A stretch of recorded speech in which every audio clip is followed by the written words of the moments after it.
พร้อมแล้วทั้งหมดเตรียมตัวกราบพระทำวัดเย็นครับ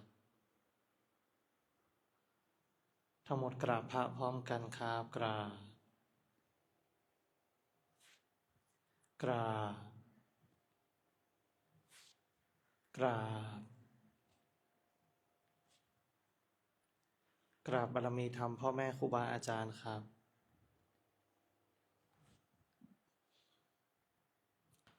ทั้งหมดกล่าวคำบูชาพระรัตนตรัยพร้อมกันครับอิมินาสการเรนะพุทธังอภิปูชยามะอิมินาสการเรนะธัมมังอภิปูชยามะอิมินาสการเรนะสังฆังอภิปูชยามะอะระหังสัมมาสัมพุทโธภคะวาพุทธังภคะวันตังอภิวาเทมิสวากขาโตภคะวะตาธัมโมธัมมังนามัสสามิสุปฏิปันโนภะคะวะโตสาวกสังโฆสังฆังนะมามิเปิดหนังสือหน้าที่4ครับ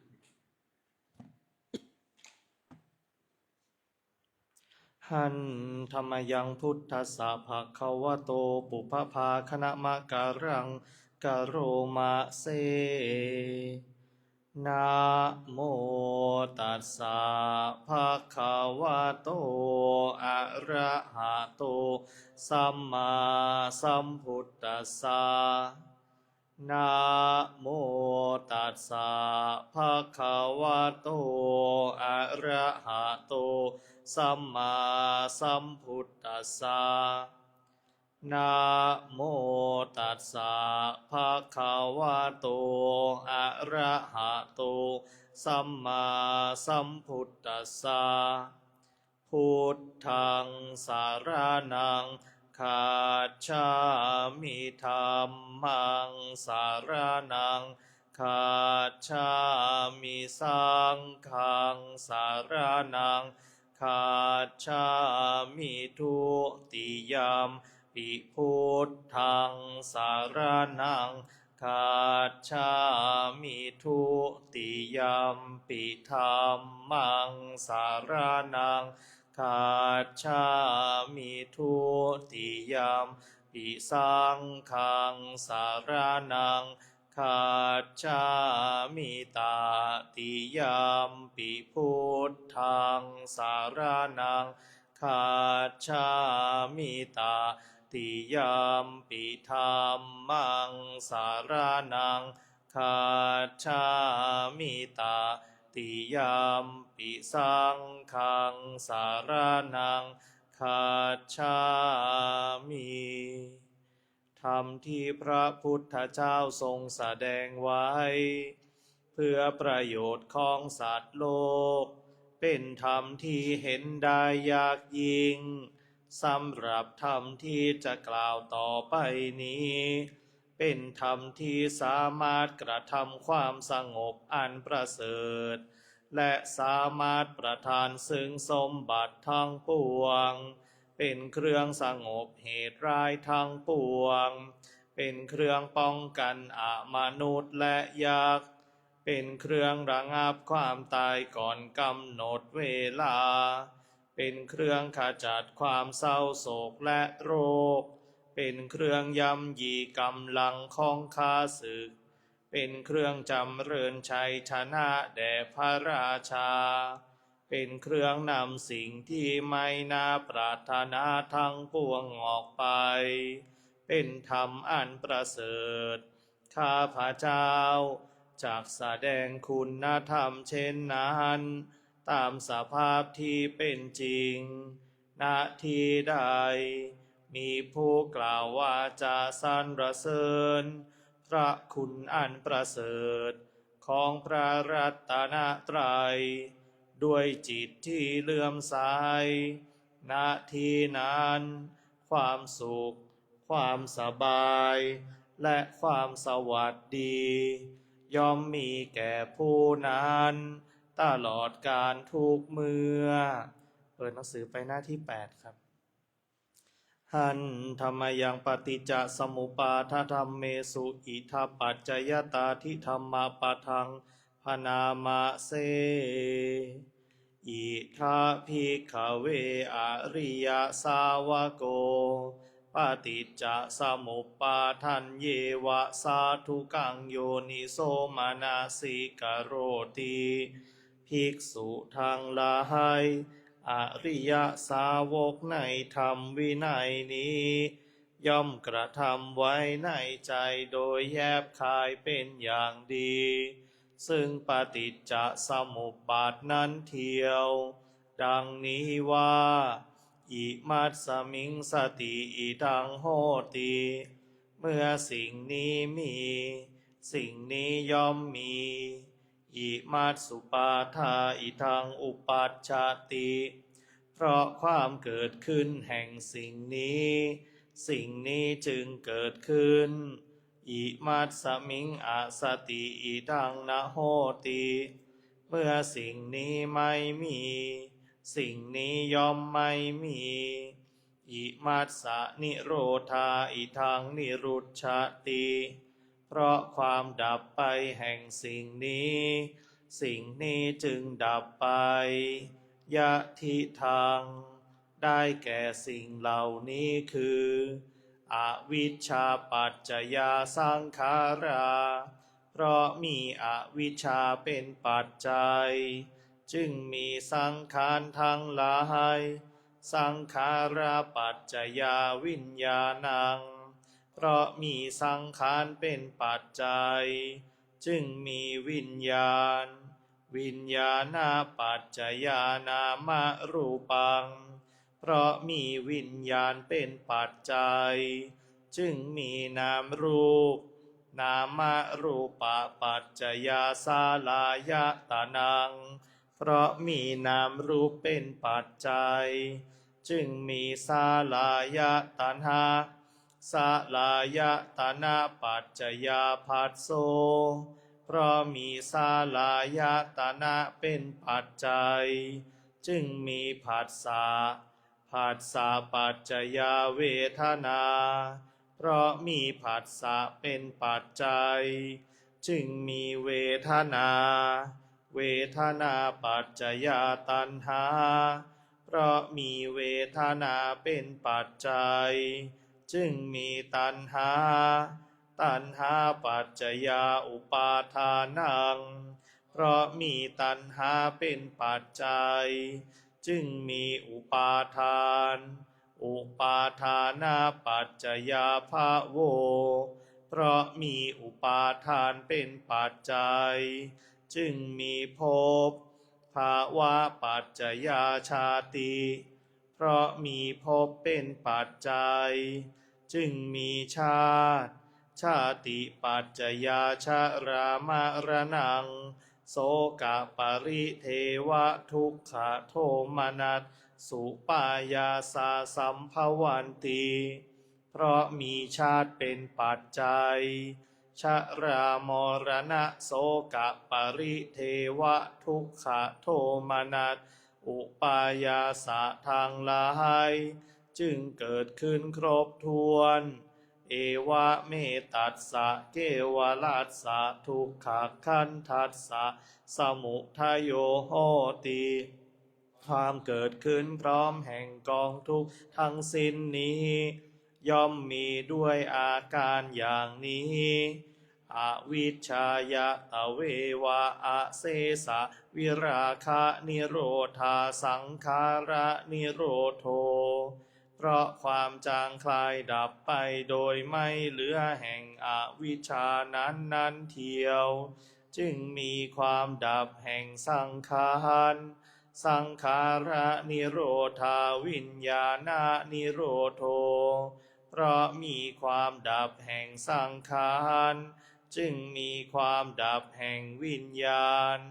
วิญญาณนิโรธานามรูปะนิโรโธเพราะมีความดับแห่งวิญญาณ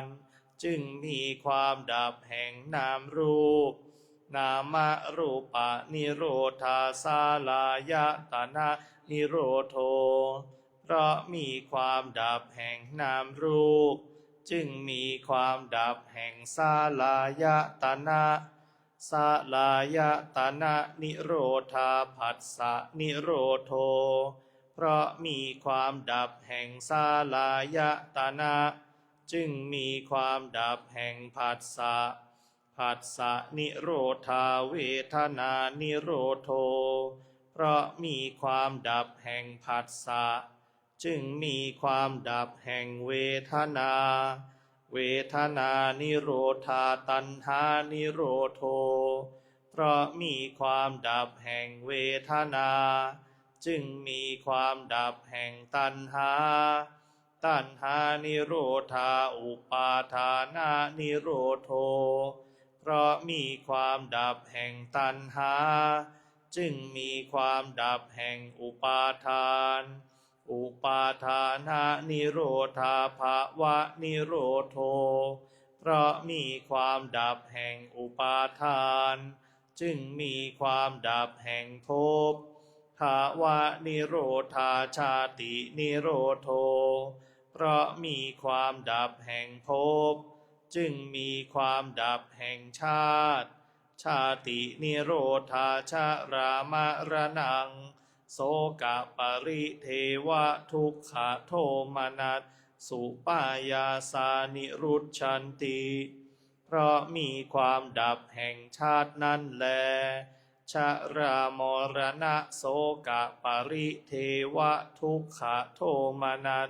อุปายาสะทางหลายจึงดับสิ้นเอวะเมตัสสะเกวลัสสะทุกขคันทัสสะนิโรโธโหติติความดับลงแห่งกองทุกข์ทั้งสิ้นนี้ย่อมมีด้วยอาการอย่างนี้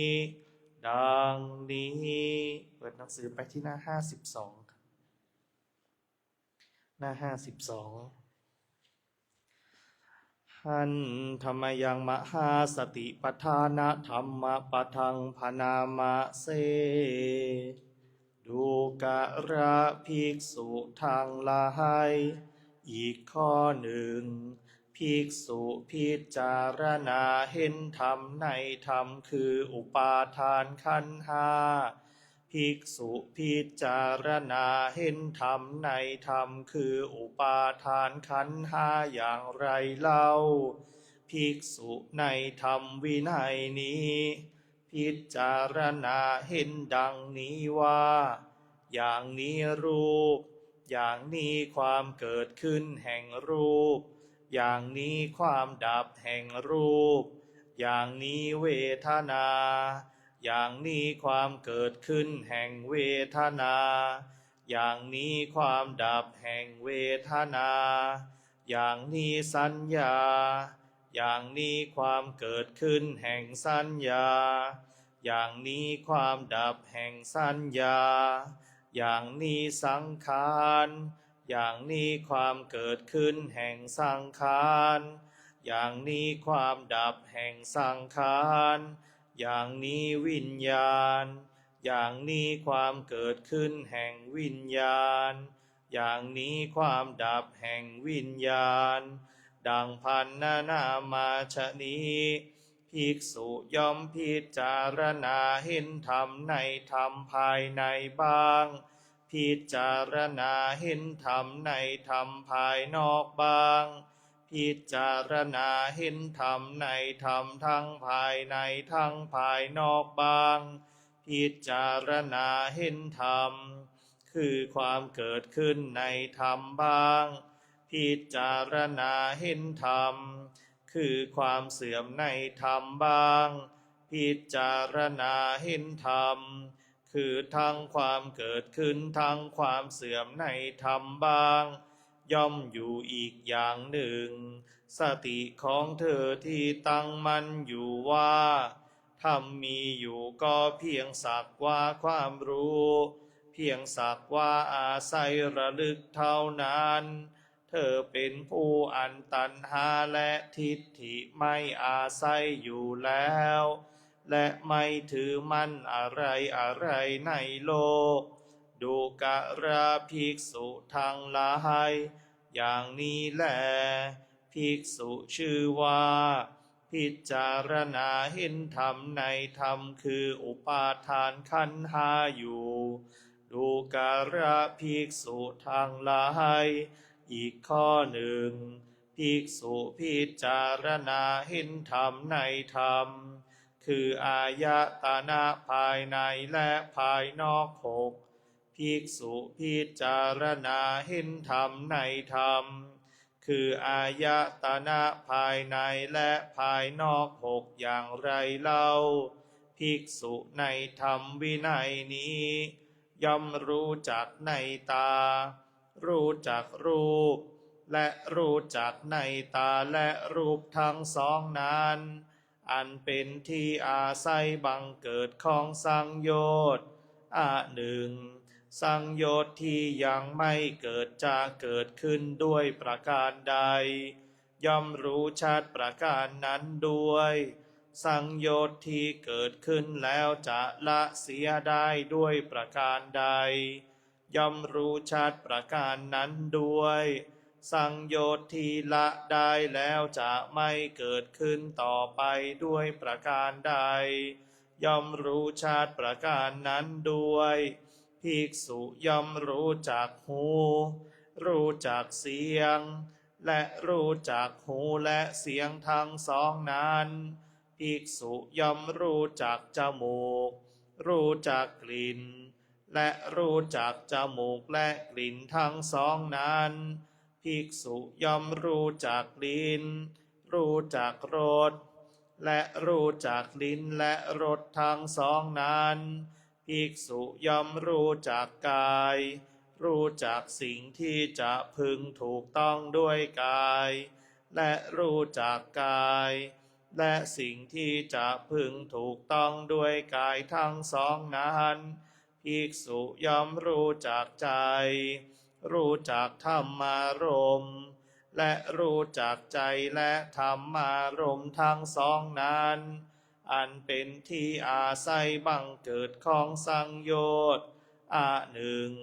สังโยชน์ที่ยังไม่เกิดจะเกิดขึ้นด้วยประการใด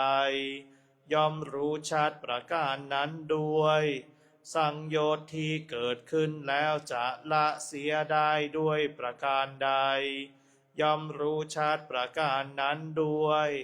สังโยชน์ที่ละได้แล้วจะไม่เกิดขึ้นต่อไปด้วยประการใดย่อมรู้ชัดประการนั้นด้วยดังพันนามาชนี้ภิกษุย่อมพิจารณาเห็นธรรมในธรรมภายในบ้างพิจารณาเห็นธรรมในธรรมภายนอกบ้างพิจารณาเห็นธรรมในธรรมทั้งภายในทั้งภายนอกบ้างพิจารณาเห็นธรรมคือความเกิดขึ้นในธรรมบ้างพิจารณาเห็นธรรมคือความเสื่อมในธรรมบ้างพิจารณาเห็นธรรมคือทั้งความเกิดขึ้นทั้งความเสื่อมในธรรมบ้างย่อมอยู่อีกอย่างหนึ่งสติของเธอที่ตั้งมั่นอยู่ว่าธรรมมีอยู่ก็เพียงสักว่าความรู้เพียงสักว่าอาศัยระลึกเท่านั้นเธอเป็นผู้อันตัณหาและทิฏฐิไม่อาศัยอยู่แล้ว และไม่ถือมันอะไรอะไรในโลกดูกราภิกษุทั้งหลายอย่างนี้แลภิกษุชื่อว่าพิจารณาเห็นธรรมในธรรมคืออายตนะภายในและภายนอกหกอยู่ดูการะภิกษุทั้งหลายอีกข้อหนึ่งภิกษุพิจารณาเห็นธรรมในธรรมคือโพชฌงค์เจ็ดภิกษุพิจารณาเห็นธรรมในธรรมคือโพชฌงค์เจ็ดอย่างไรเล่าภิกษุในธรรมวินัยนี้เมื่อสติสัมโพชฌงค์มีอยู่ณภายในจิตย่อมรู้ชัดว่าสติสัมโพชฌงค์มีอยู่ณภายในจิตของเราหรือเมื่อสติสัมโพชฌงค์ไม่มีอยู่ณภายในจิตย่อมรู้ชัดว่าสติสัมโพชฌงค์ไม่มีอยู่ณภายในจิตของเราหนึ่งสติสัมโพชฌงค์ที่ยังไม่เกิดจะเกิดขึ้นด้วยประการใดย่อมรู้ชัดประการนั้นด้วยสติสัมโพชฌงค์ที่เกิดขึ้นแล้วจะเจริญบริบูรณ์ด้วยประการใดย่อมรู้ชัดประการนั้นด้วยอีกอย่างหนึ่งเมื่อธรรมวิจยะสัมโพชฌงค์มีอยู่ณภายในจิตย่อมรู้ชัดว่า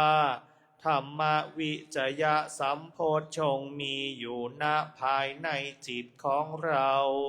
หรือเมื่อธรรมวิจยะสัมโพชฌงค์ไม่มีอยู่ณภายในจิต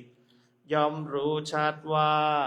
ธรรมวิจยะสัมโพชฌงค์ไม่มีอยู่ณภายในจิตของเราหนึ่งธรรมวิจยะสัมโพชฌงค์ที่ยังไม่เกิดจะเกิดขึ้นด้วยประการใดย่อมรู้ชัดประการนั้นด้วยธรรมวิจยะสัมโพชฌงค์ที่เกิดขึ้นแล้วจะเจริญบริบูรณ์ด้วยประการใดย่อมรู้ชัดประการนั้นด้วยอีกอย่างหนึ่งเมื่อวิริยะสัมโพชฌงค์มีอยู่ณภายในจิต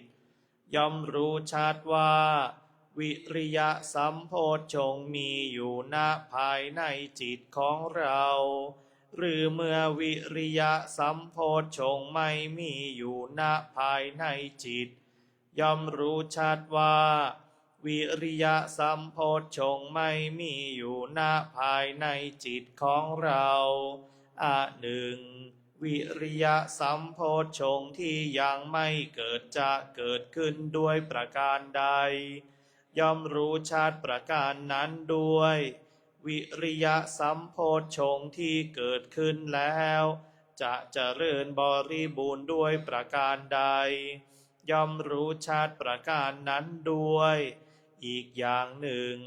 เมื่อปีติสัมโพชฌงค์มีอยู่ณภายในจิตย่อมรู้ชัดว่าปีติสัมโพชฌงค์มีอยู่ณภายในจิตของเราหรือเมื่อปีติสัมโพชฌงค์ไม่มีอยู่ณภายในจิตย่อมรู้ชัดว่าปีติสัมโพชฌงค์ไม่มีอยู่ณภายในจิตของเราหนึ่งปีติสัมโพชฌงค์ที่ยังไม่เกิดจะเกิดขึ้นด้วยประการใดย่อมรู้ชัดประการนั้นด้วยปีติสัมโพชฌงค์ที่เกิดขึ้นแล้วจะเจริญบริบูรณ์ด้วยประการใด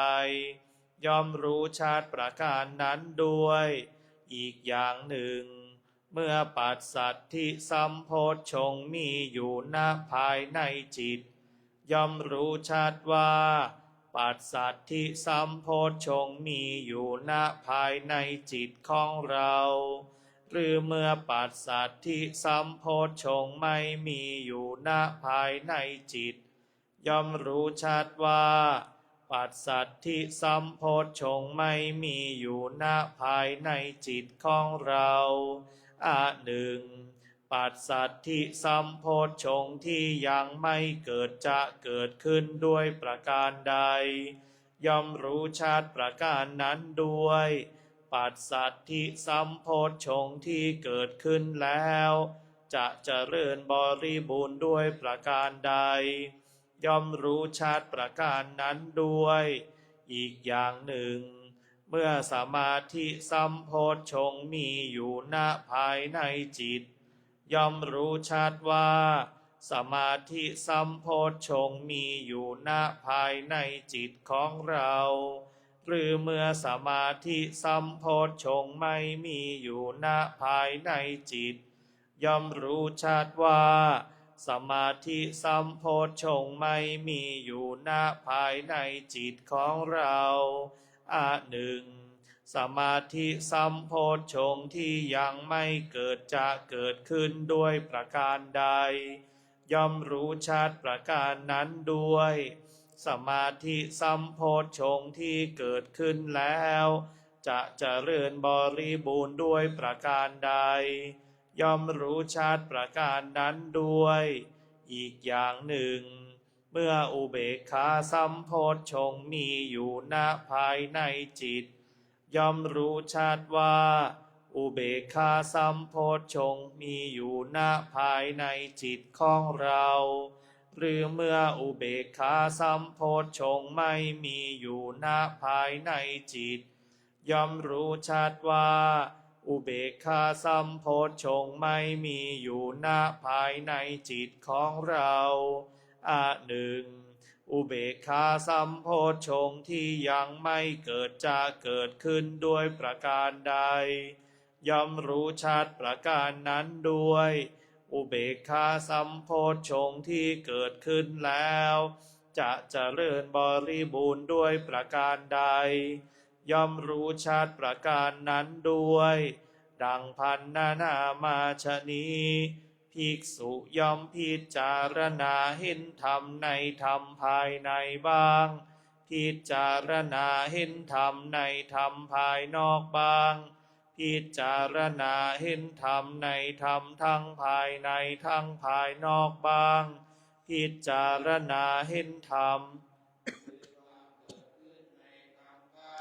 พิจารณาเห็นธรรมคือความเสื่อมในธรรมบ้างพิจารณาเห็นธรรมคือทั้งความเกิดขึ้นทั้งความเสื่อมในธรรมบ้างย่อมอยู่อีกอย่างหนึ่งสติของเธอที่ตั้งมั่นอยู่ว่าธรรมมีอยู่ก็เพียงสักว่าความรู้เพียงสักว่าอาศัยระลึกเท่านั้นเธอเป็นผู้อันตัณหาและทิฏฐิไม่อาศัยอยู่แล้วและไม่ถือมั่นอะไรอะไรในโลกดูการะภิกษุทั้งหลายอย่างนี้แลภิกษุชื่อว่าพิจารณาเห็นธรรมในธรรมคือโพชฌงค์7อยู่เปิดหนังสือหน้า89ครับชา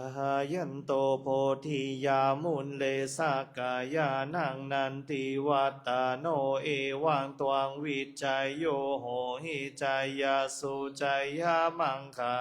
อาปาราชิตาปัลลังเกสีเสปัทาวิโปคาเรอาภิเสสัพพพุทธานังอาคาปัตโตปาโมทาติสุนักขัตตังสุมังคาสุปาพาตังสุโหติตังสุขาโนสุโมโหโตจะสุยิทังพรัมจาริสุปาทาขีนังกายกัมมังวาจากัมมังปาทาขีนังมโนกัมมังปานิทิเตปาทาขีนาปาทาขีนานิกาตวันลาพันตเถปาทาขีเนสุโขพุทธานังอุปาสุขาสัทธรรมเตสานาสุขาสังฆาสาสามัคคีสามัคคาตาโปสุโขคาติโยเสโทชาเนตัสสามิงเยโคตาปฏิชาย วิชชาจารานาสัมปันโนโสเศธโธเทวามนุษย์เศรษฐีวาตาปติอาทิจโจรติมาภาจันทิมาสันนัตโทคาติโยตาปติชายตาปติพระมโนสัพพะมะโหรตังพุทโธตาปติเตชะสาโรขยาปารามาลาสันตุติปารามังทานังวิสาสาปาระมายาตินิพพานังปาระมังสุขังลำดับต่อไปเราจะได้นั่งสมาธิภาวนานะครับให้เรานั่งขัดสมาธิบัลลังก์ตั้งกายตรงดำรงสติไว้เฉพาะหน้าแล้วให้เราอธิษฐานรับพระกรรมฐานพร้อมกันครับข้าพระเจ้าขอตั้งจิตอธิษฐานด้วยสัจจะวาจาว่าข้าพระเจ้าจะเป็นผู้มีสติมีสัมปชัญญะโดยกระทำไว้ในใจว่าข้าพระเจ้าจะทำความรู้สึกตัวในขณะหายใจเข้ายาวในขณะหายใจออกยาวในขณะหายใจเข้าสั้นในขณะหายใจออกสั้นข้าพระเจ้าจะอดทนอดกลั้นไม่หลงในความพอใจไม่ปฏิเสธความไม่พอใจจะระงับความอยากมีความอยากเป็นความไม่อยากมีความไม่อยากเป็นตลอดการนั่งสมาธิอิมังกัมมัฏฐานังอธิษฐามิอิมังภาวนานังอธิษฐามิ